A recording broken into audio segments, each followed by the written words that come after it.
Hello दोस्तों, आज देखेंगे 12th क्लास फिजिक्स में वेव ऑप्टिक्स अर्थात तरंग प्रकाशी के बारे में। ठीक है दोस्तों, तो कंडीशन ऑफ द इंटरफेरेंस, व्यक्तिकरण की शर्तें क्या क्या होनी चाहिए इसके बारे में जानेंगे अपन। ठीक है, तो देखिए पहला क्या होता है, दोनों तरंगों की आवृत्तियां समान हों। पहला शर्त क्या होता है जी, दोनों तरंगों की आवृत्तियां समान हों।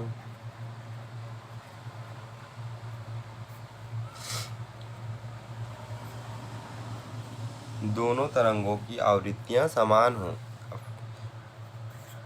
अर्थात आप देख सकते हैं यदि दोनों तरंगों की आवृत्तियां समान नहीं होती है तो इनमें अधिक आवर्तकाल भी समान नहीं होगी। अतः किसी बिंदु पर इन तरंगों का कालांतर समान के साथ स्थिर नहीं रहेगा। फलस्वरूप यदि किसी क्षण ठीक है दोस्तों, फिर आगे देखेंगे तो किसी क्षण दोनों तरंग समान कला में होगी तो इस कुछ क्षण पश्चात दोनों तरंगों को उसी बिंदु पर विपरीत कला में होगी। अतः प्रत्येक बिंदु पर प्रकाश की तीव्रता समान के साथ परिवर्तन होती रहेगी, जिसमें व्यक्तिकरण की दो अवस्थाएं स्थिर नहीं होगी। कलांतर को स्थिर रखने के लिए यह आवश्यक है कि दोनों तरंगों एक ही स्रोत में उत्पन्न हो, अर्थात दोनों स्रोत कला समांतर हो। दूसरा क्या होगा, दोनों तरंगों के आयाम लगभग समान हो। दोनों तरंगों के आयाम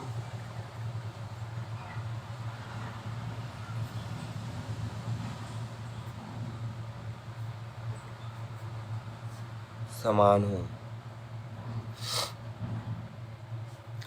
तीसरा देखेंगे तो क्या होगा, दोनों तरंगों की एक ही दिशा में गमन हो।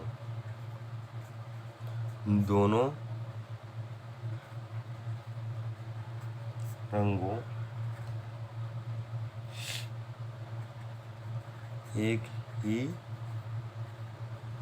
दिशा में गमन हो। चौथा देखेंगे, दोनों स्रोत एक दूसरे के अत्यंत ही निकट हो। दोनों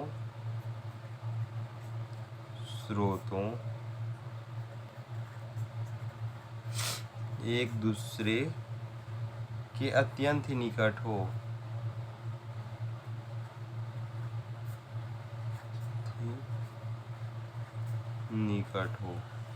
पांचवा देखेंगे, दोनों प्रकाश स्रोत अत्यंत ही संकीर्ण हो।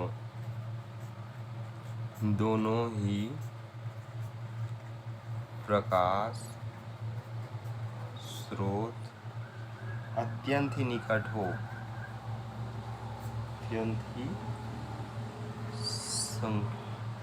संकीर्ण हो। छठवा देखेंगे, दोनों प्रकाश स्रोत एक वर्णी हो। सातवां देखेंगे, दोनों प्रकाश स्रोत समान कला में हो। दोनों प्रकाश स्रोत एक वर्णी हो। और एक और आखिरी बचा, यदि दोनों प्रकाश तरंगे ध्रुवित हो। यदि दोनों प्रकाश तरंगे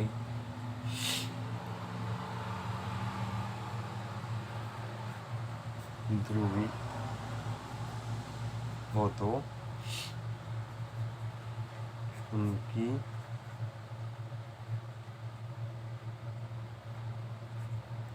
ध्रुवण अवस्था समान होनी चाहिए। समान होनी चाहिए। ठीक है दोस्तों,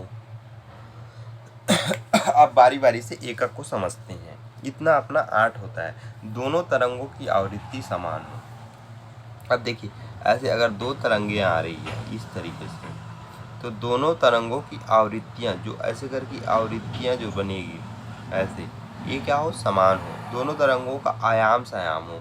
इन दोनों की आयाम भी, आवृत्ति के साथ आयाम भी समान होनी चाहिए। ठीक है, जैसे कि ए आवृत्ति हो गई, तो और इसमें बार बार ऐसे करेंगे तो ए आयाम हो जाएगी।